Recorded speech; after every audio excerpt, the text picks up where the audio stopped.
വേദിയിലെ സംപൂജ്യ ആചാര്യശ്രേഷ്ഠൻ, വേദിയിലെ മറ്റു മാനനീയ പ്രമുഖരെ, സ്നേഹം നിറഞ്ഞ സഹപ്രവർത്തകരെ, പ്രിയ ബന്ധുജനങ്ങളെ, ഒരുപാട് സന്തോഷവും അഭിമാനവും ഉണ്ട് ഈ വേദിയിൽ നിൽക്കുമ്പോൾ. കാരണം കുട്ടിക്കാലം തൊട്ട് എനിക്കൊരു ലഹരി ഉണ്ടായിരുന്നു, അത് വായനയായിരുന്നു. കാരണം വീട്ടിൽ മറ്റാരും ഇല്ലാത്തതുകൊണ്ട് ഒരു പക്ഷേ ഒഴിവ് വേളകളൊക്കെ കളിക്കാൻ കൂട്ടില്ലാതെ, കാരണം ഒറ്റപുത്രിയാണ്, ഈ ഒഴിവ് വേളകളൊക്കെ നീക്കിയിരുന്നത് പുസ്തകങ്ങളിലൂടെയായിരുന്നു. എന്ത് കടലാസ് കിട്ടിയാലും, ഉണക്കമീൻ പൊതിഞ്ഞു കൊണ്ടുവന്ന കടലാസായാലും വേണ്ടിയില്ല, അതും കുത്തിയിരുന്ന് വായിക്കാൻ, എന്നെ കളിയാക്കും, കുത്തിയിരുന്ന് വായിക്കും. പലപ്പോഴും ഭക്ഷണം കഴിക്കുമ്പോൾ ഒരു കയ്യിൽ പുസ്തകം ഉണ്ടാവും, താഴെ പ്ലേറ്റ് വെച്ച്, കാരണം മേശയിലിരുന്നാൽ അത് നടക്കില്ല. ഈ പ്ലേറ്റ് എടുത്തു കൊണ്ടുപോയിട്ടുണ്ട് അമ്മ, എന്നിട്ട് ഞാൻ നിലത്തുനിന്ന് വാരിയിട്ടുണ്ട്. കാരണം ഇത് താഴെ ഉണ്ട് എന്നുള്ള സങ്കല്പത്തിൽ, കാരണം ശ്രദ്ധ പുസ്തകത്തിലാണ്. സോഷ്യൽ മീഡിയയുടെ ഈ കാലത്ത് വായന മരിച്ചു എന്നൊക്കെയുള്ള ആക്ഷേപങ്ങൾ നിരന്തരം കേൾക്കുമ്പോൾ ഇവിടെ വരുമ്പോൾ സ്വാഭിമാനവും സന്തോഷവും തോന്നുന്നത്, ഒരു പുസ്തകത്തിൻ്റെ പ്രചരണത്തിന് വേണ്ടി സംഘടിപ്പിച്ച ഈ പരിപാടിയിൽ, ഈ ഇരിങ്ങാലക്കുടയിൽ ഇത്രയധികം ആളുകൾ താല്പര്യത്തോടുകൂടി എത്തി എന്ന് പറയുമ്പോഴാണ് ആ പഴയ വായനക്കാരിക്ക് അതിൽ സ്വാഭിമാനവും സന്തോഷവും ഒക്കെ തോന്നുന്നത്. ഇനി ഇവിടെ ഒരു മുഖ്യ പ്രഭാഷണത്തിന് വലിയ പ്രസക്തി ഉണ്ടെന്ന് എനിക്ക് തോന്നുന്നില്ല. കാരണം ഈ പുസ്തകം എന്താണെന്നും എന്തിനാണെന്നും അത് പ്രചരിപ്പിക്കപ്പെടണമെന്നും ഒക്കെ ഉള്ള താല്പര്യമില്ലാതെ ഈ ചൂടത്ത് ഈ ഷീറ്റിൻ്റെ കീഴിൽ വന്നിരിക്കില്ല എന്നുള്ളത് ഉറപ്പ്. അപ്പം അങ്ങനെ വന്നിരുന്നിട്ടുണ്ടെങ്കിൽ ഇതിൻ്റെ ധർമ്മം പൂർത്തിയായി കഴിഞ്ഞു. ഇങ്ങനെയുള്ള ചില ജ്ഞാന പ്രചരണങ്ങൾ ആവശ്യമാണ് എന്നും അതിന് ഞങ്ങളാലാകുന്ന വിധത്തിലുള്ള അല്ലെങ്കിൽ പ്രവർത്തനം ഞങ്ങളുടെ ഭാഗത്തു നിന്ന് ഉണ്ടാകുമെന്നുള്ള സമർപ്പണ ബോധത്തോടു കൂടിയാണ് ഈ വലിയ സദസ്സ് ഇവിടെ എത്തിയിരിക്കുന്നത്. അതുതന്നെയാണ് നേരത്തെ പറഞ്ഞ പോലെ സന്തോഷവും അഭിമാനവും ഒക്കെ തോന്നുന്നത്. ശ്രീ സന്തോഷ് ഗോപൻജിയെ ഞാൻ ആദ്യം പരിചയപ്പെട്ടത് അക്ഷരങ്ങളിലൂടെയാണ്. ആളെ കണ്ടിട്ടില്ല. ജന്മഭൂമിയിലെ കരുത്തായ അക്ഷരങ്ങൾ, അതാണ് ആദ്യം കാണുന്നത്. എന്നെ ആകർഷിച്ചതും അതാണ്. അതിനുശേഷമാണ് ആളെയൊക്കെ പരിചയപ്പെടുന്നത്. ജന്മഭൂമിയിലും കേസരിയിലൊക്കെ എഴുത്തിലൂടെയുള്ള ആ പരിചയം, അതിന് ആ അക്ഷരങ്ങൾക്ക് കാലത്തിന് എന്താണോ കാലാനുസൃതമായ ആവശ്യമുള്ളത് ആ നിലയ്ക്ക് അക്ഷരങ്ങളെ ചിട്ടപ്പെടുത്താൻ എഴുതുന്നവർ പലരും ഉണ്ടാകാം. എഴുതണത് എന്താണെന്ന് എഴുതിയവർക്ക് അറിയുണ്ടാവും, പലപ്പോഴും വായിച്ചവർക്ക് വലിയ എത്തും പിടിയൊന്നും കിട്ടാതെ നമ്മൾ അവസാനം കേമാണ് എന്ന് കയ്യും അടിച്ച്. എനിക്ക് തോന്നുന്നുണ്ട്, ഞാൻ സ്കൂളിലെ ലൈബ്രറിയുടെ ചാർജ് വഹിച്ചുകൊണ്ടിരിക്കുന്ന സമയത്ത് അവിടുത്തെ 10ാം ക്ലാസ്സിലെ ഒരു കുട്ടിയുടെ രക്ഷിതാവ്, അത് എൻ്റെ കൂടെ പഠിച്ചയാളും കൂടിയാണ്, എന്നോട് വന്നിട്ട് ചോദിച്ചു, തത്വമസി ഉണ്ടോ ലൈബ്രറിയിൽ എന്ന് ചോദിച്ചു. ഞാൻ പറഞ്ഞു ഞാൻ ഉണ്ട്. അപ്പോൾ ഞാൻ എങ്ങനെ ചോദിച്ചാൽ, ഇദ്ദേഹം തത്വമസിയൊക്കെ വായിക്കാൻ മാത്രം ആയിട്ടുണ്ട്. കാരണം എൻ്റെ സഹപാഠിയാണ്, എനിക്കറിയാം. തത്വമസി ഉണ്ട്, എനിക്കൊന്ന് തരാമോ എന്ന് ചോദിച്ചു. ഓ തരാമല്ലോ, എടുത്തു തരാം. കുട്ടിയുടെ പേരിൽ പുസ്തകം എടുത്തു കൊടുത്തു. ഒരാഴ്ച കഴിഞ്ഞപ്പോൾ തിരിച്ചു. ഞാൻ ചോദിച്ചു വായിച്ചു. പിന്നെ ഇങ്ങനെ വേണം ടീച്ചറെ എഴുത്ത്, എന്താ അതിൻ്റെ എന്നൊക്കെ പറഞ്ഞുകൊണ്ട് പുള്ളി വളരെ ഗഹനമായി പറഞ്ഞപ്പോൾ 2-3 വട്ടം വായിച്ചിട്ട് എനിക്കെന്താണെന്നൊരു എത്തും പിടിയും കിട്ടാണ്ട് ഞാനിങ്ങനെ മേപ്പിട്ട് നോക്കി നിൽക്കുമ്പോഴാണ്, ആ ക്ലാസ്സിലെ ഫസ്റ്റായിരുന്നു ഞാൻ, 10ാം ക്ലാസ്സിൽ കേട്ടോ. അപ്പോൾ ഇവിടെ ഇദ്ദേഹം വായിച്ചത് ഗംഭീരമാണെന്നൊക്കെ പറഞ്ഞപ്പോൾ ദൈവം എൻ്റെ ആസ്വാദന നിലവാരവും എൻ്റെ അറിവുമൊക്കെ ഇത്ര പിന്നിലേക്കായോ എന്ന് ചോദിച്ചു. അപ്പോൾ അങ്ങനെ എന്താണെന്ന് മനസ്സിലായില്ലെങ്കിൽ ഇതൊക്കെ കേമാണ് എന്നങ്ങോട്ട് പറയണ വിധത്തിൽ എഴുതുക, അത് ബുദ്ധിജീവിയുടെ ഒരു ലക്ഷണമൊക്കെ ആയിട്ട് വരുന്ന ഒരു സാഹചര്യത്തിൽ എഴുതണത് എന്താണെന്ന് എഴുതണയാൾക്കും വായിക്കുന്നയാൾക്കും ബോധ്യമുണ്ട് എന്നുള്ളതായിരുന്നു എനിക്ക് സന്തോഷ് ഗോപൻജിയുടെ അക്ഷരങ്ങളുടെ ഏറ്റവും വലിയ പ്രത്യേകതയായി തോന്നിയത്. അത് കാലത്തിന് ആവശ്യമുള്ളതുമാണെന്ന്, എന്തെങ്കിലുമൊക്കെ എഴുതിയിട്ട് കാര്യമുള്ളത് കാലത്തിന് ആവശ്യമുള്ള വിധത്തിൽ ഒരു ധർമ്മയുദ്ധം നയിക്കാൻ എല്ലാവർക്കും പ്രേരണ കൊടുക്കുകയും അവർക്കതിനു വേണ്ടുന്ന ആയുധം കയ്യിൽ കൊടുക്കുകയും ഒക്കെ ചെയ്യുന്ന ഒരവസ്ഥയിലുള്ള എഴുത്ത് എന്നെനിക്ക് അന്നേ തോന്നിയിട്ടുണ്ട്. അതുകൊണ്ടാണ് പിന്നീട് പരിചയപ്പെടണം എന്നൊക്കെ തോന്നിയത്. അപ്പം ഈ പുസ്തകത്തിൻ്റെയും സ്ഥിതി മറിച്ചല്ല. അനുഭവ കഥകളിലൂടെ എന്താണ് കേരളമെന്ന്, നമ്മൾ എവിടെയാണ് ജീവിക്കുന്നത്, എങ്ങോട്ടാണ് ഈ നാടിൻ്റെ പോക്ക് എന്നതിലേക്ക് ഒരു സാധാരണക്കാരന് ദിശാബോധം പകർന്നു നൽകുക. എന്താണ് റിയൽ കേരള സ്റ്റോറി എന്നുള്ളത്. അപ്പോൾ നമുക്കറിയാം, ഇന്നലെ മിനിഞ്ഞാന്നോ 2 ദിവസമായി തോന്നുന്നുണ്ടല്ലേ, വന്നിട്ട് കുറച്ച് ദിവസമായി, നമ്മുടെ ശ്രദ്ധയിൽപ്പെട്ടിട്ട് ഇപ്പോഴേ ഉള്ളൂ, ജാർഖണ്ഡിൽ നിന്ന് 2 കമിതാക്കൾ ഒത്തുകൂടാനുള്ള അമിതമായ ആഗ്രഹത്തോടു കൂടി ഓടി വന്നത് ഈ സ്വർഗ്ഗഭൂമിയിലേക്ക്, കേരളത്തിലേക്ക്. ഇത് കേരളമാണ് അല്ലേ, 100% ലിറ്റററി സാർ, കേരള സാർ അല്ലേ, നമ്മുടെ സ്ഥിരം ഡയലോഗ് ഉണ്ടല്ലോ. ആ കേരളം തേടി എവിടെ നിന്ന്? ജാർഖണ്ഡിൽ നിന്ന്. ദേശാടന പക്ഷികൾ മുട്ടയിടാൻ അനുകൂലമായ സാഹചര്യമുള്ള സ്ഥലം അന്വേഷിച്ച് 10,000-കണക്കിന് നാഴികകൾ സഞ്ചരിച്ചെത്തും എന്ന് നമ്മൾ കേട്ടിട്ടുണ്ട്. കടലാമകൾ മുട്ടയിടാനും അങ്ങനെയൊക്കെ അനുകൂല സാഹചര്യങ്ങൾ തേടി പോകും എന്നൊക്കെ നമ്മൾ കേട്ടിട്ടുണ്ട്. ഇതുപോലെ ജാർഖണ്ഡിൽ നിന്ന് കമിതാക്കൾ അനുകൂല സാഹചര്യം തേടി എൻ്റെയും നിങ്ങളുടെയും നാട്ടിൽ വന്നു. അഭിമാനത്തിന് ഇനി മറ്റെന്തെങ്കിലും വേണോ? നമ്മൾ ഈ പരശുരാമ ക്ഷേത്രം ധന്യമായി എന്ന് തന്നെ പറയട്ടെ. കാരണം രാധാകൃഷ്ണ പ്രണയമൊക്കെ പാടി പുകഴ്ത്തുന്ന നമുക്ക് രണ്ടുപേരുടെ പ്രണയ സാക്ഷാത്കാരം എന്നുള്ളത് അത് നടന്നു എന്ന് പറഞ്ഞാൽ വലിയ സന്തോഷമുള്ള കാര്യമാണല്ലോ. കാരണം രാധാകൃഷ്ണ പ്രണയം ഭക്തിയുടെ ഒരു ആധ്യാത്മികതയുടെ തലത്തിൽ നിന്നാണ് നമ്മൾ കേൾക്കണത്. അപ്പോൾ നമ്മളെ സംബന്ധിച്ചിടത്തോളം അഭിമാനകരമാണ് ജാർഖണ്ഡിലെ ഒരു കാമുകന്മാരെ കമിതാക്കളെ ഇവിടെ കൊണ്ടുവന്ന് യോജിപ്പിക്കാൻ. കോടതി പറഞ്ഞിട്ടുണ്ട്, കാലിലൊരു മുള്ളുപോലും കൊള്ളാതെ കേരളം അവരെ സംരക്ഷിച്ചു കൊള്ളണം എന്ന് ഹൈക്കോടതിയും പറഞ്ഞിട്ടുണ്ട്. വലിയൊരു ഉത്തരവാദിത്തം ഏറ്റു തന്നിട്ടുണ്ട്. അതാണ് റിയൽ കേരള സ്റ്റോറി. വെറുതെ ഇരിക്കും. ഈ വേണ്ടാത്തത് ചിന്തിക്കുക എന്നുള്ളതാണല്ലോ നമ്മുടെയൊക്കെ ഒരു തകരാറ്. വേണ്ടത് മാത്രം ചിന്തിച്ചാൽ നേരത്തെ ശോഭാജി പറഞ്ഞ പോലെ നമ്മളൊക്കെ ഇപ്പോൾ ആരായിരുന്നു എന്നുള്ളത്. അതിൻ്റെ ഇടയിൽ ഈ കൊനഷ്ട് ചിന്തിക്കുക എന്നുള്ളൊരു പ്രവർത്തി നമ്മൾക്കൊക്കെ ഉണ്ട്. ഇത് തിരിച്ചായിരുന്നെങ്കിലോ എന്ന് പണ്ട് ഈ മറ്റേ എന്താണ് ഹരണം പഠിക്കുമ്പോൾ ഒക്കെ തിരിച്ചിട്ട് ഗുണിച്ചാൽ മതി എന്നൊക്കെ പറഞ്ഞ് നമ്മൾ പഠിച്ചിട്ടുണ്ടല്ലോ അല്ലേ. ഇത് ഹരിക്കണം അത് എന്ന് പറഞ്ഞാൽ അത് ഗുണിക്കണം മറ്റത് എന്നിട്ടാൽ മതി എന്നൊക്കെ പറഞ്ഞ് ഇതൊന്ന് തിരിച്ചിട്ടിട്ടായിരുന്നുവെങ്കിലോ എന്ന് എനിക്ക് തോന്നുക കേട്ടോ. അവിടുത്തെ ഏതെങ്കിലും ഹിന്ദുക്കളൊക്കെ വർഗീയവാദികളാണല്ലോ അല്ലേ. ഏതെങ്കിലും ഹിന്ദു വർഗീയവാദിയോ അല്ലെങ്കിൽ ഹിന്ദു സംഘീ ഫാസ്റ്റ്, ഹിന്ദുക്കളൊക്കെ സംഘീയുമാണ്. അങ്ങനെ ഒരുത്തന് കഷ്ടകാലത്തിനൊരു മുസ്ലിം പെൺകുട്ടിയോടെങ്ങാൻ സ്നേഹം തോന്നിയിരുന്നു എന്ന് വിചാരിക്കുക എവിടുത്തെയെങ്കിലും. അവരിങ്ങോട്ട് കേരളത്തിൽ വന്നാൽ നമ്മൾ ഇതുപോലെ സ്വീകരിച്ച് കാലിലൊരു മുള്ളു പോലും കൊള്ളാതെ കാക്കണമെന്ന കോടതി വിധിയൊക്കെ നമ്മൾ ഉണ്ടാക്കുമായിരുന്നു. ഒരുപാട് ലവ് ജിഹാദുകളുടെ അനുഭവങ്ങളുടെയൊക്കെ കഥയാണ് നമ്മൾ പറയണത്. അതേ സമയത്ത് നമ്മളിവിടെ ഈ പുസ്തകത്തിൻ്റെ പ്രചരണം നടത്തുന്ന ഇതേ സമയത്ത് കേരളത്തിൽ ചർച്ച ചെയ്യുന്നൊരു വിഷയമാണ്. രണ്ടുപേരെ നമ്മളിവിടെ കൊണ്ടുവന്ന് തള്ളക്കോഴി ചിറകിന് കീഴിൽ അകറ്റിന് കീഴിൽ മക്കളെ വെക്കണ പോലെ നമ്മളിവരെ വെക്കുന്നു. തിരിച്ചായിരുന്നു എങ്കിൽ ഇത് നടക്കുമോ? അപ്പോൾ ഇവിടെ ഇത്തരം ഇഷ്ടമില്ലാത്ത ചോദ്യങ്ങൾക്ക് ഉത്തരം കണ്ടെത്തുമ്പോഴാണ് കേരള സ്റ്റോറി എന്താണ് എന്ന് നമുക്ക് മനസ്സിലാവുന്നത്. പ്രണയത്തിനൊന്നും ആരും എതിരല്ല. ഒരു മതം മറ്റൊരു മതത്തേക്കാൾ ശ്രേഷ്ഠമല്ല എന്നുള്ള ധാരണയും ഇന്നലകളിൽ നമുക്കുണ്ടായിരുന്നു. ഇന്ന് എനിക്കില്ല കേട്ടോ. ഇന്നലകളിൽ എനിക്കും തോന്നിയിരുന്നു, ഞാൻ ജനിച്ച മതം എന്നതിൽ കവിഞ്ഞ് എന്താണ് എൻ്റെ മതത്തിനൊരു പ്രത്യേകത?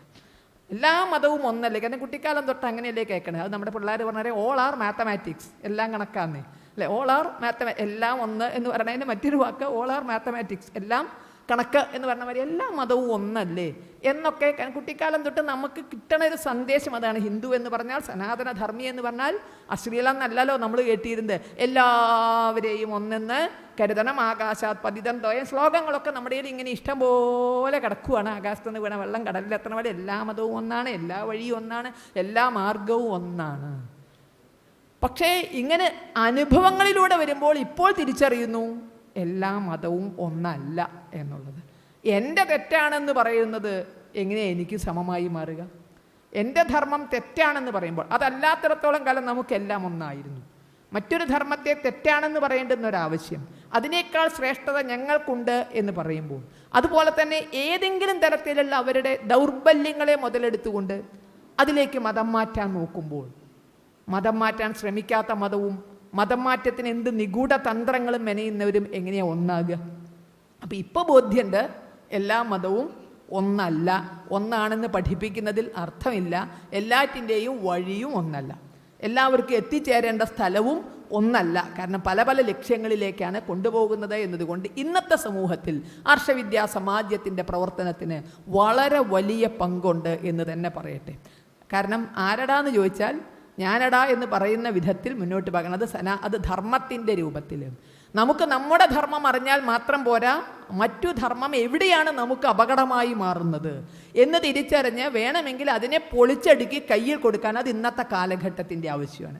അതിനെ പൊളിച്ചടുക്കി കയ്യിൽ കൊടുക്കാനുമുള്ള അറിവ് സമാജത്തിലേക്ക് അനുഭവങ്ങളിലൂടെ പങ്കുവയ്ക്കുന്നു എന്നുള്ളതാണ്. വെറും അറിവുകളല്ല, പുസ്തകത്തിലെ അറിവ് മാത്രമല്ല, അനുഭവങ്ങളിലൂടെ ഇത് എവിടെയാണ് നമുക്ക് തെറ്റുപറ്റുന്നത് അല്ലെങ്കിൽ എവിടെയാണ് നമ്മൾ മുന്നേറേണ്ടത് എന്നുള്ള സന്ദേശം അത് സമാജത്തിന് കൊടുക്കുന്നു എന്നുള്ളിടത്ത് ആർഷവിദ്യാ സമാജം ഇന്ന് ചെയ്യുന്ന പ്രവൃത്തി കേരളത്തെ രക്ഷപ്പെടുത്താനുള്ള, കേരളത്തെ പരശുരാമ ക്ഷേത്രമായി നിലനിർത്താൻ കഴിയുമോ എന്നുള്ളൊരു അന്വേഷണമാണ്, അല്ല കഴിയും എന്ന പ്രഖ്യാപനവുമാണ്. എല്ലാ തരത്തിലുമുള്ള നിഗൂഢ തന്ത്രങ്ങൾ, അത് ഇന്നും ഒന്നിലും തുടങ്ങിയതൊന്നുമല്ല.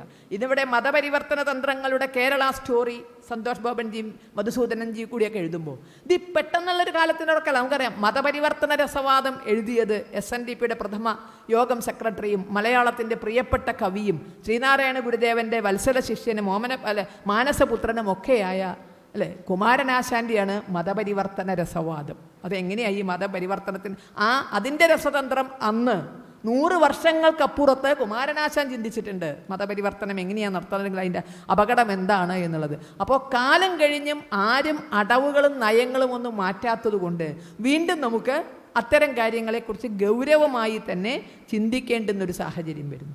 കാരണം ഇതെല്ലാം വിഡ്ഢിത്തമാണ് എന്ന് സമാജത്തെ മനസ്സിലാക്കിയിട്ടില്ലെങ്കിൽ സമാജം അത്തരം തെറ്റുകളിലേക്ക് കൂടുതൽ കൂടുതൽ വഴുതി വീഴും എന്നുള്ളത് ഉറപ്പാണ്.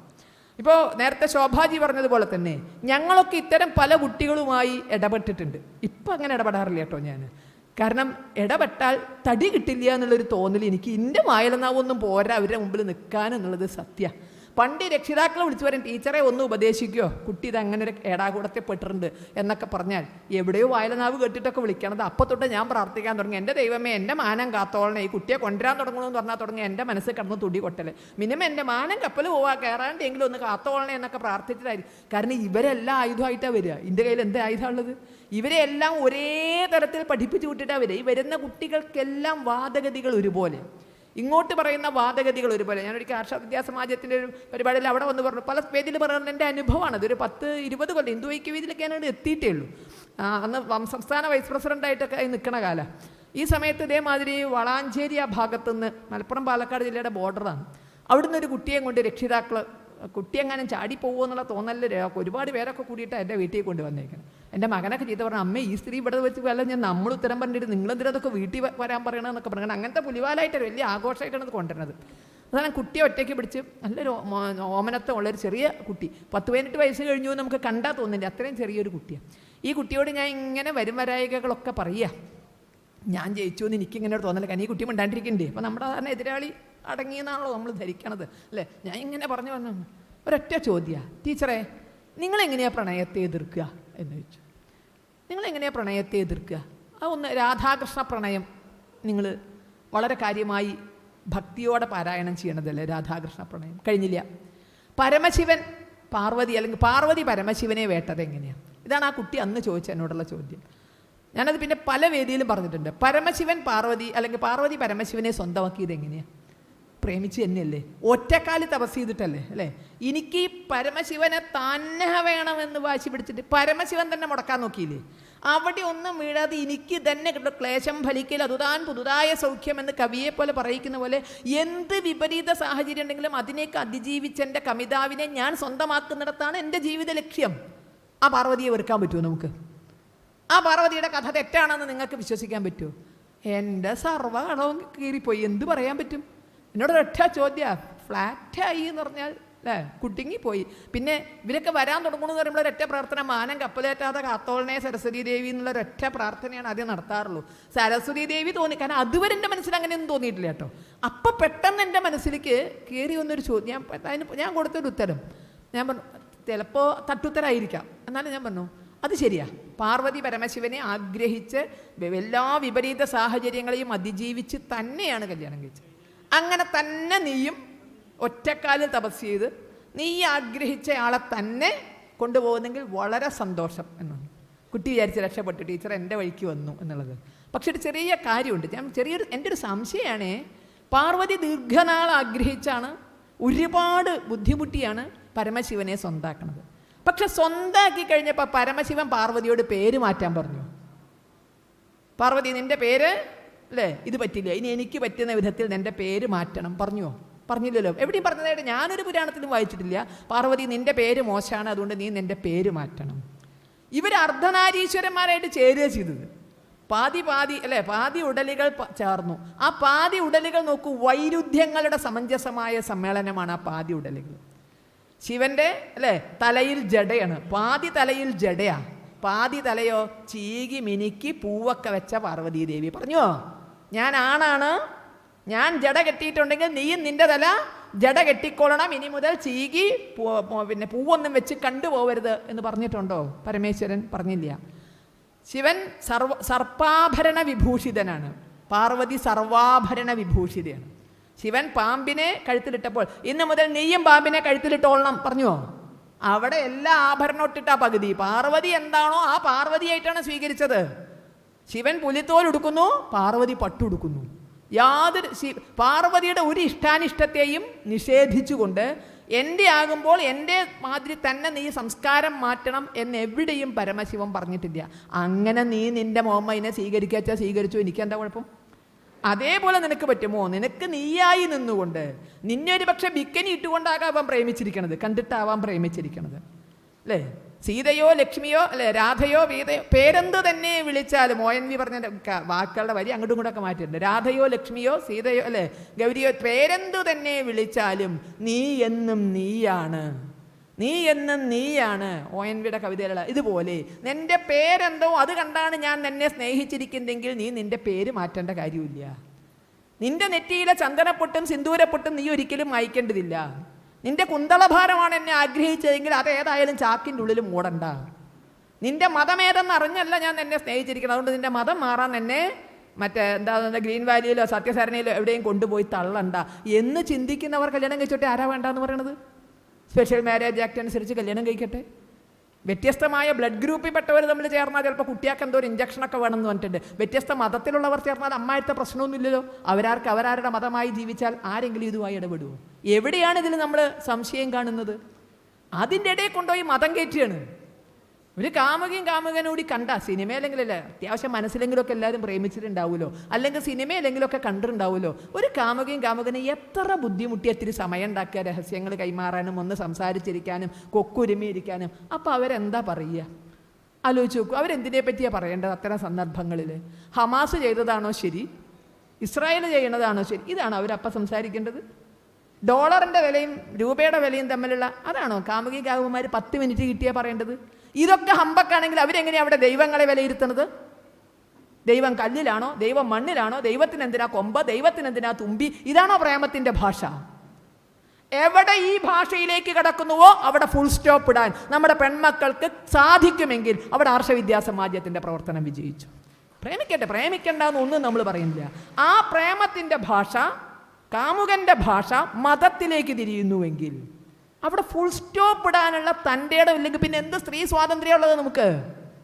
തൻ്റെ ഇടം തൻ്റേതായ ഇടമാണ്.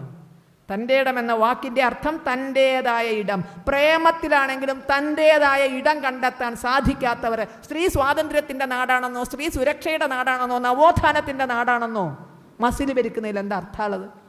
അപ്പോൾ അവിടെ ആ ചങ്കൂറ്റം നമ്മുടെ പെൺകുട്ടികൾക്ക് ഉണ്ടാക്കി കൊടുക്കാൻ കഴിഞ്ഞാൽ നമ്മൾ കാലത്തെ പുറകോട്ടല്ല മുന്നോട്ട് തന്നെയാണ് നയിക്കുന്നത്. അപ്പോൾ പ്രേമമാകാം അല്ലേ, വേറെ ചിലർ സഹായ സഹകരണങ്ങളാകാം. ഇപ്പോഴും പറയുന്നുണ്ട് ഹിന്ദു ഐക്യവേദിയൊക്കെ എന്ത് പ്രവർത്തനം നടത്തുന്നത്? എത്ര ഹിന്ദുക്കളെ സഹായിക്കുന്നുണ്ട് അല്ലേ? എത്ര ഹിന്ദുക്കളെ സഹായിക്കേണ്ട? അയലോക്കത്തിൽ ഹിന്ദുവിനെ സഹായിക്കേണ്ട വേദിയിൽ കയറി പറഞ്ഞിട്ട് എന്ത് കാര്യം? സഹായിക്കേണ്ടത് എല്ലാവരും ഒരേ പ്രവൃത്തിയല്ല ചെയ്യുക. സരസ്വതി ദേവി ജ്ഞാനത്തിൻ്റെ ആണെങ്കിൽ, ലക്ഷ്മി സമ്പത്തിൻ്റെ ആണെങ്കിൽ, ദുർഗ, അത് ഓരോരുത്തർക്ക് അവരവരുടേതായ പ്രവർത്തനമുണ്ട്. അപ്പോൾ ഹിന്ദുക്കൾ പരസ്പരം സഹായിക്കണില്ല. അതൊന്നും വലിയക്ഷരം പറഞ്ഞിട്ടൊന്നും കാര്യമില്ല. ഒരു കടം വന്നാൽ ഹിന്ദുവിന് ആരുണ്ടായിരുന്നു? 4-5 തല്ലിപ്പൊളിച്ച് തലയ്ക്ക് തല്ലിപ്പൊളിച്ച് അഫ്വാന്റെ കുടുംബത്തിന് കടായിരുന്നു എന്നാ പറഞ്ഞത്. ഹിന്ദുവായിരുന്നോ? സ്വന്തക്കാരെ അടക്കം തല തല്ലി ഹാമറിനിട്ട് തലയടിച്ച് പൊട്ടിച്ചപ്പോൾ പറയണത് കടമായിരുന്നു. ഹിന്ദുവിനെ മതം മാറ്റാൻ പറയണ കാര്യം എന്താ? കടങ്ങളിൽ സഹായിക്കാൻ ആരുമില്ല. കോഴിക്കോട് സംഘത്തിൻ്റെ ഒരു കാര്യകർത്താവിന് പെങ്ങളെയൊക്കെ കെട്ടിച്ചു കഴിഞ്ഞപ്പോൾ നല്ലൊരു കടമുണ്ട്. ചെറുപ്പം കിട്ടിയ കത്ത് വന്നിരിക്കുന്നു. എവിടുന്നോ? കടമൊക്കെ തീർത്ത് തരാം, പകരം എന്ത് ചെയ്താൽ മതി? ഇസ്ലാമായി പോന്നാൽ മതി എന്നാണ്. കടമൊക്കെ തീർത്ത്. എന്തേ അഫ്വാന്റെ കുടുംബത്തോട് പോയി പറയാഞ്ഞത്? കടമൊക്കെ തീർത്ത് തരാം. കാരണം അവൻ കുഴിപ്പെട്ടവനെ പിന്നെ കുഴി ചാടിക്കണോ? ഈ പണ്ട് ആനെ അല്ലേ കുഴി ചാടിച്ച് മെരിക്കെ കൊണ്ടേ പിന്നെ ആനയ്ക്ക് വേണ്ടി കുഴക്കില്ല. പിന്നെ അടുത്ത ആനയെ കുഴിയിൽ വീഴ്ത്താൻ പറ്റുമെന്നാ നോക്കേ. കുഴിയിൽ വീണാൻ അവിടെ കിടന്നോട്ടെ, അവനെ സഹായിക്കേണ്ട. അടുത്ത ആളെ കുഴിയിൽ വീഴ്ത്താൻ എന്താണ് വഴിയെന്നാണ് നോക്കണത്. രോഗം ഹിന്ദുക്കൾക്ക് രോഗം വന്നാൽ പ്രാർത്ഥിച്ചു മാറ്റാൻ പറ്റില്ല. കാരണം ഹിന്ദുവിൻ്റെ ദൈവത്തിന് ഇതൊന്നും കൂട്ടിയാൽ പറ്റില്ല എന്നത്രേ. ആർക്ക്? ധന്വന്തരി മൂർത്തിയെ പ്രാർത്ഥിക്കുന്നവർക്ക്, അശ്വിനി ദേവന്മാരെ പ്രാർത്ഥിക്കുന്നവർക്ക് പ്രാർത്ഥിക്കാനൊന്നും വകുപ്പില്ല. നമുക്ക് മാറില്ല. ഈ ഇവിടുത്തെ ആസ്പത്രികളിലൊക്കെ പോയി നോക്കി എന്നാൽ ഹിന്ദുക്കൾ മാത്രമല്ലേ ആകാവുള്ളൂ? എല്ലാവർക്കും രോഗം വരുന്നില്ലേ? ആവൂ കിഡ്നി മറ്റത് മറിച്ചത് പറഞ്ഞിട്ട് കോടികൾ പിരിക്കണത് എവിടെയാണെന്നൊന്ന് ആലോചിച്ച് നോക്കൂ. കോടികൾ പിരിക്കല്ലേ ചെയ്യണത്, പ്രാർത്ഥിക്കലല്ലോ ചെയ്യണത്. അപ്പൊ ഇതൊക്കെ ഹമ്പക്കായിരുന്നു. ഇതിന്റെ പ്രചരണം നടത്തണ്ടേ? ഈ കാലത്ത് ഇതൊക്കെ പ്രചരിപ്പിക്കുന്നവർ കാണാൻ ഇവിടെ ആളില്ല. അവരിപ്പോഴും മനുസ്മൃതിയിൽ എന്താ പറഞ്ഞെന്നാണ് നോക്കണത്. അവരിപ്പോഴും സനാതനധർമ്മം അശ്ലീലമാണോ എന്നാണ് നോക്കണത്. മദ്യവും മയക്കുമരുന്നും വ്യഭിചാരവും അല്ലെങ്കിൽ മറ്റ് ലൈംഗിക വൈകൃതങ്ങളും സമാജത്തെ വരിഞ്ഞു മുറുക്കുമ്പോഴും അവർ പോയി തപ്പണത് മനുസ്മൃതിയിലാണ്.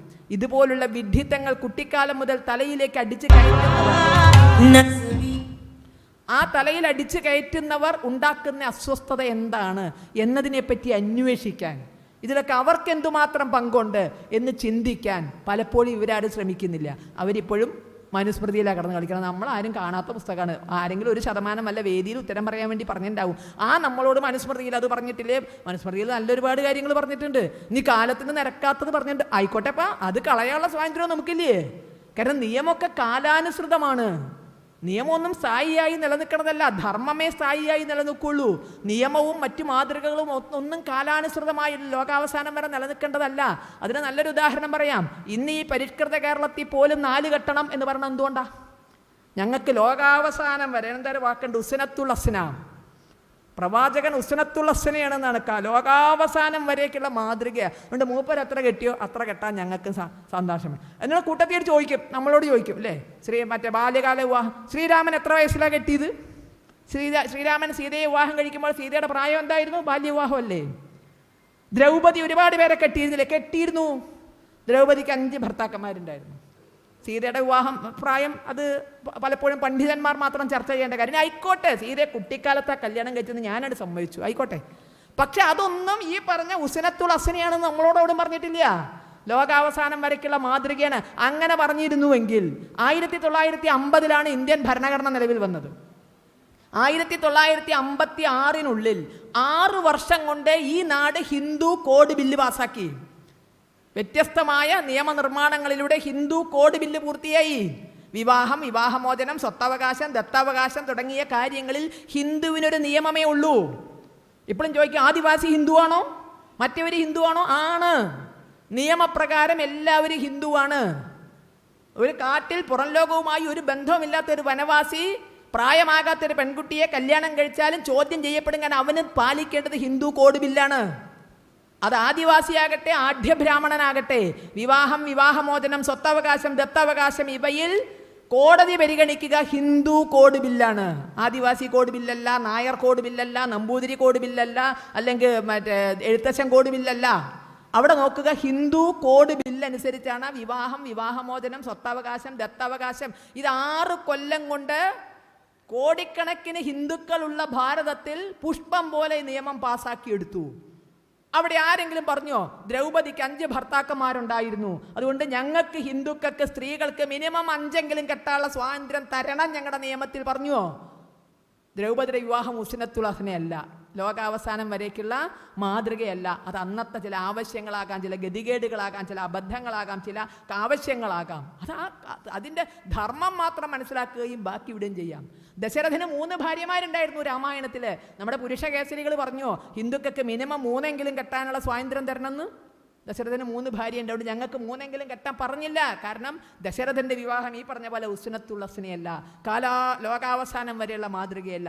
സ്വന്തം പല്ലും നഖവും ഉപയോഗിച്ച് വിധർമ്മിയായ ധർമ്മത്തെ അനുഷ്ഠിക്കുന്നവരെ ഇല്ലാതാക്കുന്ന ഭക്തനെ രക്ഷിക്കാൻ സ്വന്തം പല്ലും നഖവും മാത്രം ആയുധമാക്കി മടിത്തട്ടിൽ വെച്ച് കീറിയെറിഞ്ഞ നരസിംഹം.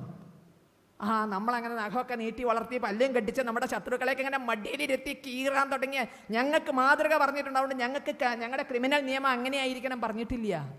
അത് ആ സമയത്തെ ആവശ്യമാണ്, ആ പ്രത്യേക സമയത്തെ ആവശ്യമാണ്. അല്ലാതെ ഇതൊന്നും ഉസ്നത്തുൽ ഹസനയായിട്ട് ലോകാവസാനം വരെ നിലനിൽക്കണം എന്ന് പറയാത്തിടത്താണ് സനാതനധർമ്മത്തിൻ്റെ പ്രത്യേകത ഇരിക്കുന്നത്. നമ്മളെ എന്തിനാ ആ പുസ്തകത്തിൽ ഇങ്ങനെ പറഞ്ഞിട്ടില്ലേ, ഈ പുസ്തകത്തിൽ അത് പറഞ്ഞിട്ടില്ലേ, നിങ്ങളുടെ അതല്ല എന്തിലോ ഏതോ പറഞ്ഞോട്ടെ. സ്വയംവരം മുതൽ സംബന്ധം വരെ വ്യത്യസ്തമായ വിവാഹ രീതികൾ ഇവിടെ ഉണ്ടായിപ്പോയിട്ടുണ്ട്. അതൊക്കെ ആ കാലത്തിൻ്റെ രീതിയാണ്, കാലത്തിൻ്റെ നീതിയാണ്. അതൊക്കെ കാലാനുസൃതമാണ്. അവിടെ ഒന്നും പോയി നാണിച്ച് നിൽക്കുമെന്ന് വേണ്ട. അയ്യേ, നമുക്ക് സ്വയംവരം ഉണ്ടായിരുന്നോ, നമ്മുടെ ഇടയിൽ സംബന്ധം ഉണ്ടായിരുന്നു, ഇതൊക്കെ ഉണ്ടായിരുന്നു, സത്യമാണ്. ആ സാമൂഹ്യ അവസ്ഥ എന്താണ് എന്ന് പഠിക്കാൻ, സന്തോഷത്തോടു കൂടി ആ വൈവിധ്യത്തെ മനസ്സിലാക്കാൻ, തലകുനിച്ച് നിൽക്കാനല്ല. അതൊക്കെ ലോകാവസാനം വരെ തുടർന്നതൊക്കെ ഉസ്നത്തുൽ ഹസന എന്ന് പറഞ്ഞാൽ നമ്മൾ പൊട്ടന്മാരാണ്. അത് പറയാത്തിടത്ത് സനാതനധർമ്മത്തിൻ്റെ മഹിമ, ആ മഹിമയാണ് അനുഭവത്തിലൂടെ ഈ പുസ്തകത്തിൽ നമുക്ക് പ്രചരിപ്പിക്കുന്നത്. വിഡ്ഢിത്തങ്ങൾക്ക് അവസാനം. മദ്യപാനം, സനാതനധർമ്മത്തിൽ നിന്ന് മദ്യപാനം ഒഴിവാക്കാൻ എത്ര പേരെയാ ധ്യാനത്തിനും മതം മാറ്റിയും കൊണ്ടുപോകണമെന്നറിയാമോ? എന്നിട്ടോ മയക്കുമരുന്നും മദ്യവും ഒക്കെ എവിടെയാ അസ്വസ്ഥതകൾ വിതയ്ക്കണത് നമ്മൾ ചിന്തിച്ചു നോക്കൂ. പരസ്പരം സഹായിക്കാൻ ഹിന്ദുക്കളിൽ ആളില്ല. അതേ കഴിഞ്ഞ ദിവസം ഒരു സ്ത്രീ 2 കുട്ടികളെയും കൊണ്ട് ഏറ്റുമാനൂർ തീവണ്ടി തട്ടി മരിച്ചു. ഹിന്ദുക്കളല്ല, തീവണ്ടിക്ക് ചാടി മരിച്ചു. അങ്ങനെ എത്രയോ കഥകൾ വരുമ്പോഴും സഹായിക്കാൻ, നമ്മൾ മദ്യപാനം അവസാനിപ്പിക്കാനല്ലേ. ഈ വിഡ്ഢിത്തൊക്കെ ദുർബല മനസ്കരുടെ ഇടയിലേക്ക് ചാതുര്യത്തോടുകൂടി അവരെത്തിക്കുന്നു. അവിടെയാണ് പണ്ടെങ്ങാണ്ട് ഒരു 10-20 കൊല്ലങ്ങൾക്ക് മുമ്പ് വായിച്ചൊരു മിനി കഥ. ഏതിലാ വായിച്ചതെന്നൊന്നും എനിക്കറിയില്ല കേട്ടോ. ചെറിയൊരു പാരഗ്രാഫേ ഉള്ളൂ. അങ്ങനെ ഒരു മിനി കഥ. എനിക്കത് വളരെ രസമായതുകൊണ്ട് ഞാൻ ഒരുപാട് വേദിയിൽ അത് പറഞ്ഞിരുന്നു. വളരെ രസമായി. ഈ മതമാറ്റങ്ങളെ പറ്റിയുള്ള ഈ പറഞ്ഞ പോലെ മതപരിവർത്തന രസവാദത്തിൻ്റെ മറ്റൊരിതാണ്. ഒരു ഹിന്ദു കുടിച്ച് 4 കാലി പാമ്പായി വീട്ടുകാർ ഗതി കെട്ടിട്ട് എന്ത് ചെയ്യാൻ പറ്റും അല്ലേ?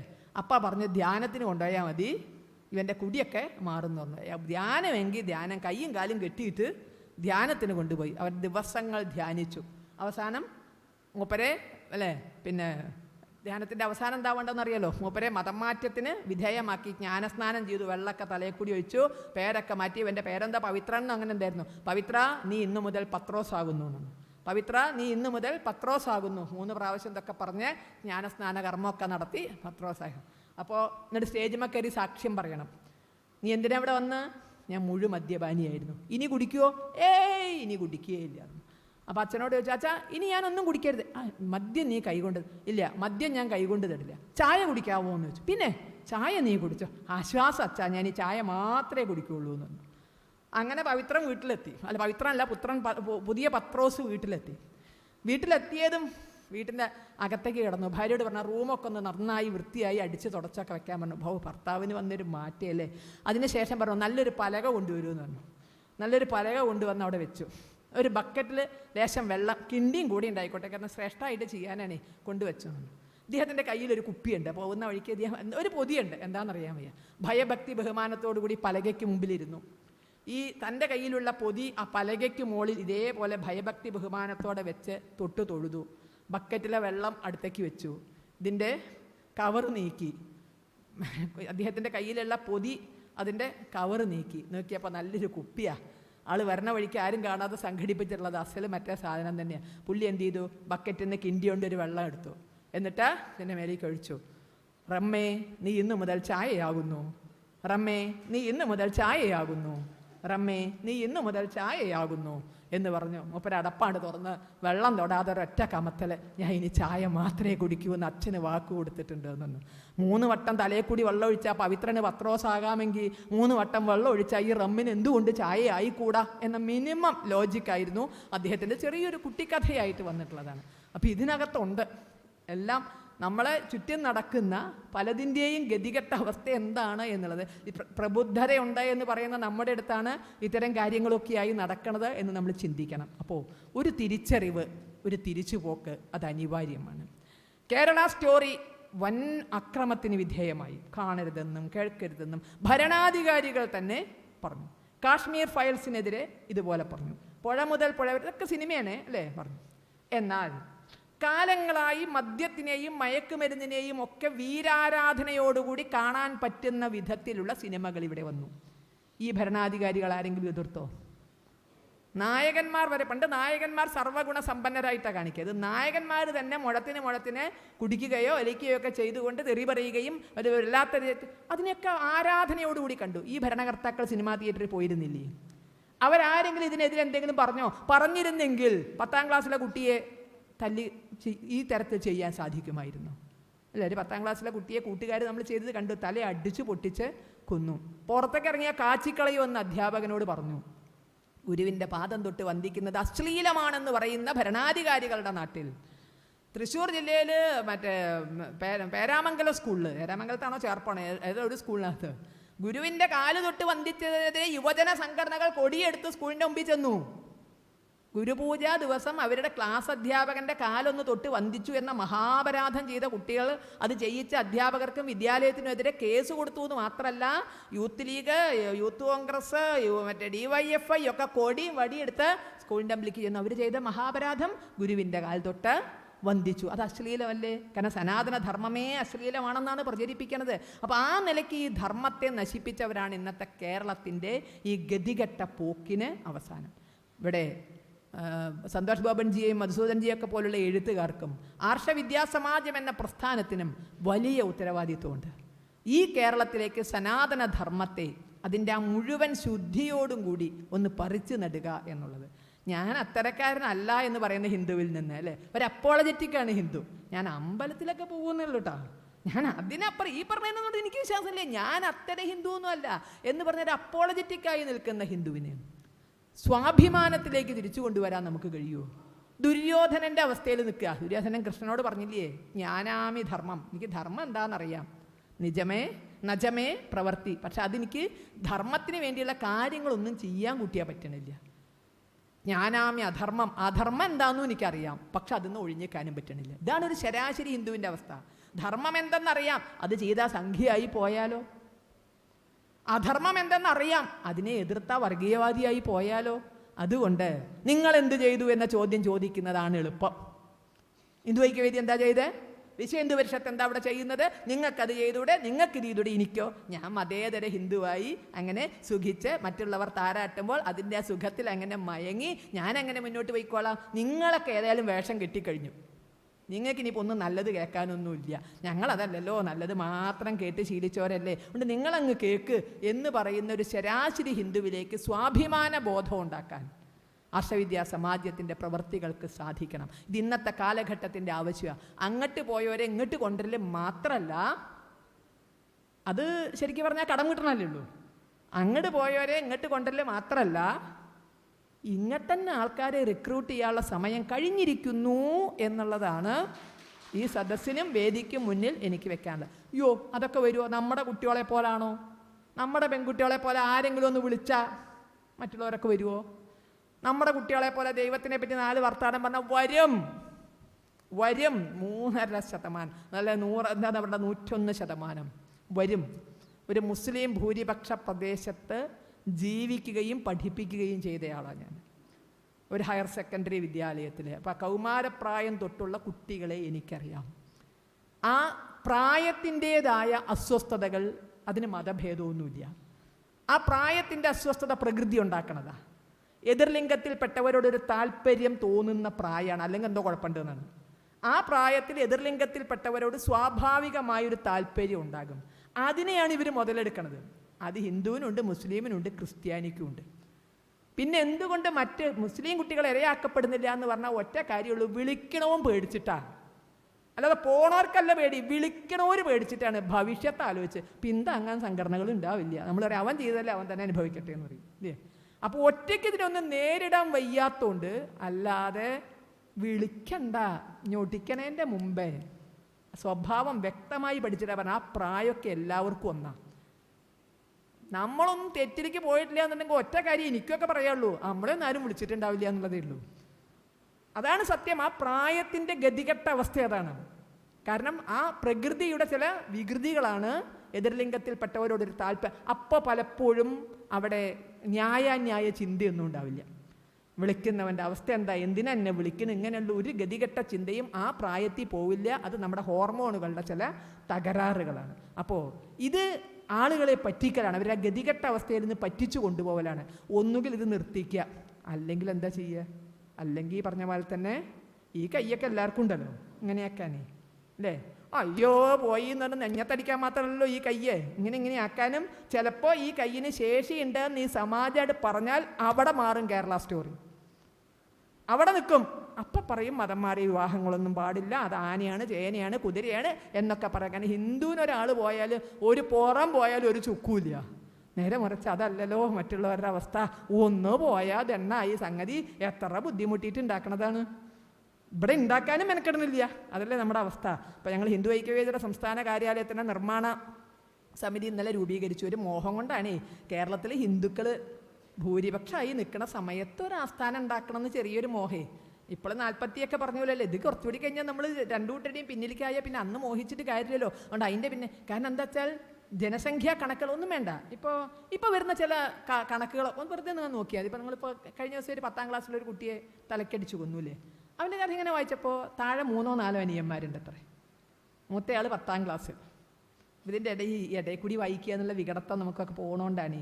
ആ പ്രായത്തിൽ 10ാം ക്ലാസ്സിൽ കുട്ടി പഠിക്കണ എത്ര ഹിന്ദുവിന് താഴെ 3 or 4 കുട്ടികളുള്ള അവസ്ഥയുണ്ട്? നിങ്ങൾ എത്ര കുടുംബത്തെ പരിചയപ്പെട്ടിട്ടുണ്ട്? അപ്പം അങ്ങനെ ബുദ്ധിമുട്ടി കഷ്ടപ്പെട്ട് ബുദ്ധിമുട്ടി വനിതാ മെമ്പറേയും കൂട്ടി എന്നാണ് ഏതൊരു സിനിമയിൽ പറയണ്ടല്ലോ, ആ മാതിരി ഉണ്ടാക്കണ എണ്ണാണേ പോയാൽ നല്ല ദെണ്ണ ഉണ്ടാവും. അതുകൊണ്ട് അടവുകൾ മാറ്റാൻ നമ്മളെ നിർബന്ധിതരാക്കരുത് എന്ന് പൊതുസമൂഹത്തിനൊരു ധാരണ ഉണ്ടാകത്തക്ക വിധത്തിലുള്ള പ്രവർത്തനങ്ങൾ ഇന്ന് കാലഘട്ടം ആവശ്യപ്പെടുന്നു. ഇതൊക്കെ ശരിയാണോ എന്ന് ചോദിച്ചാൽ കാലത്തിൻ്റെ ശരിയാ. അർജുനനോട് പറഞ്ഞ പോലെ അല്ലല്ലോ ഉദ്ധവരോട് കൃഷ്ണൻ പറഞ്ഞത്, ആണോ? ഓരോരുത്തർക്കും ഓരോ ധർമ്മമുണ്ട്. അർജുനനോട് ഉപദേശിച്ച കൃഷ്ണൻ തന്നെയാണ് ഉദ്ധവരോടും പറഞ്ഞത്. പക്ഷെ രണ്ടിൻ്റെയും തലം വേറെയാണേ. ഉദ്ധവരോട് അർജുനനോട് പറഞ്ഞ പോലെ പറഞ്ഞാൽ കാര്യമില്ല, പറഞ്ഞിട്ട് കാര്യമില്ല. അപ്പം ഇതൊക്കെ വേണം. ഉദ്ധവരും വേണം നമ്മുടെ സമൂഹത്തിൽ, അല്ലേ? മോക്ഷമൊക്കെ ആഗ്രഹിക്കുന്ന ഉദ്ധവരും വേണം. എടുക്കട ആയുധം എന്ന് പറഞ്ഞാൽ മടിയോടെയാണെങ്കിലും അതെടുക്കുന്ന അർജുനന്മാരും വേണം. അവരോടത് തരാതരം പോലെ പറയാനുള്ള കഴിവ് നമുക്കുണ്ടാവുകയും കൂടെ ചെയ്താൽ തീർച്ചയായും ഈ കേരളം ഇതിനൊരു ഹൈന്ദവ മുഖമുണ്ട്. അത് നമുക്ക് തിരിച്ചു കൊണ്ടുവരാം. നമ്മൾ പുതുതായിട്ടൊന്നും ഉണ്ടാക്കണ്ട. ഇത് ഹൈന്ദവ കേരളം തന്നെയാണ്. പത്മനാഭൻ്റെ അല്ലേ, പത്മനാഭനും ഗുരുവായൂരപ്പനും വൈക്കത്തപ്പനും തുടങ്ങി മറ്റേ ഇവിടെ കുമ്പളയിൽ കിടക്കാൻ അനന്തപത്മനാഭസ്വാമി വരെ ഈ കേരളത്തിൻ്റെ ഹൈന്ദവ മുഖമല്ലേ കാണിക്കണത്, അല്ലേ? എഴുത്തച്ഛനും പൂന്താനവും മേൽപ്പത്തൂരും അങ്ങനെ അങ്ങനെ അങ്ങനെ അങ്ങനെ എഴുത്തുകൾ കേരളത്തിൻ്റെ ഹൈന്ദവ മുഖമല്ലേ കാണിക്കണത്? മാമാങ്കം തൊട്ടുള്ള സാംസ്കാരികമായ നിര കേരളത്തിൻ്റെ ഹൈന്ദവ മുഖമല്ലേ കാണിക്കണത്? ഇവിടുത്തെ ഉത്സവങ്ങളുടെ പരമ്പര കേരളത്തിൻ്റെ ഹൈന്ദവ മുഖമല്ലേ കാണിക്കണത്? അപ്പോൾ ഇതിനൊരു ഹൈന്ദവ മുഖമുണ്ട്. ഈ പരശുരാമ കേരളത്തിന് ഹൈന്ദവ പാരമ്പര്യമുണ്ട്. ഹിന്ദു സംസ്കൃതിയുടെ ഹൈന്ദവ രാഷ്ട്രത്തിൻ്റെ അവിഭാജ്യമായ ഭാഗം തന്നെയാണ് ഈ പരശുരാമ ക്ഷേത്രവും എന്ന് പ്രഖ്യാപിക്കാൻ എഴുത്തിലൂടെ പ്രവർത്തനങ്ങളിലൂടെ സാധിക്കട്ടെ. ആചാര്യ മനോജ്ജിയുടെ ആഗ്രഹത്തിനനുസരിച്ച് പ്രവർത്തിക്കുന്ന പ്രചാരികമാർ, തൊഴുന്നു കുട്ടികളെ, നിങ്ങളുടെ ജീവിതാനുഭവങ്ങളിൽ നിന്നുകൊണ്ട് ഇനി ഒരാൾക്കതുണ്ടാകരുത് എന്നുള്ള, അല്ലേ? വാല് മുറിഞ്ഞ കുറുക്കൻ്റെ അവസ്ഥയിൽ തോന്നാൻ ഞങ്ങളുടെ വാലോ മുറിഞ്ഞു, ഈ ബാക്കിയുള്ളവരുടെയും കൂടി മുറിക്കാൻ എന്താണ് വഴി എന്ന് ചിന്തിക്കാതെ ഇനി ഒരാളുടെ ഒരു വാലിലെ രോമം പോലും പോകരുത് എന്ന് വിചാരിച്ച് പ്രവർത്തിക്കുന്ന നിങ്ങൾക്കൊക്കെ ദീർഘ നമസ്കാരം ചെയ്യുന്നു. നിങ്ങളുടെ പ്രവർത്തികളിൽ എല്ലാ വിധത്തിലും സാധ്യമായ പിന്തുണ. ഞങ്ങളുടെ പ്രവർത്തന രീതി അതല്ല. നേരത്തെ പറഞ്ഞ പോലെ എല്ലാ സംഘടനയും ഒരേ രീതിയിൽ പ്രവർത്തിച്ചാൽ ലക്ഷ്യത്തിലേക്ക് എത്താൻ സാധിക്കില്ല. ഒരു സദ്യ ഉണ്ടാക്കണമെങ്കിൽ എത്ര തരം പണി ചെയ്താലും ഒരു സദ്യ ഉണ്ടാവുക? എല്ലാവരും ഒരേ അല്ലേ? പായസം വെച്ചാൽ എല്ലാവർക്കും പായസം വെച്ചാൽ എന്ത് രസം! അതായിരുന്നു ആ പായസം എന്ന് പറഞ്ഞാൽ എല്ലാവരും കൂടെ അതിന് പുറപ്പെട്ടാൽ നടക്കുമോ? അപ്പോൾ ഓരോ സംഘടനയ്ക്കും അതിൻ്റേതായ ചില പ്രവർത്തനങ്ങളുണ്ട്. ആ പ്രവർത്തനവുമായി അവർ മുന്നോട്ട് പോയാൽ ഒന്നിനെ വെച്ച് മറ്റൊന്നിനെ അവർ ചെയ്യുന്ന പ്രവർത്തനം എന്താ നിങ്ങൾക്ക് ചെയ്താൽ എന്ന ചോദ്യം അങ്ങോട്ടും ഇങ്ങോട്ടും അതിന് പ്രസക്തിയില്ല. ഓരോരുത്തരും അവരവരുടേതായ പ്രവർത്തനം എത്തിച്ചേരേണ്ട ഇടം എല്ലാവർക്കും ഒന്നാണ്. അവിടെ കൈകോർത്ത് പിടിച്ച് മുന്നോട്ട് പോകാൻ നമുക്ക് സാധിക്കും. ആ പിന്തുണ ഉറപ്പ് നൽകിക്കൊണ്ട് ഈ ക്ഷണത്തിന് ആത്മാർത്ഥമായ നന്ദി പറഞ്ഞുകൊണ്ട് ഞാൻ എൻ്റെ വാക്കുകൾ നിർത്തുന്നു. നിങ്ങൾക്ക് നന്ദി.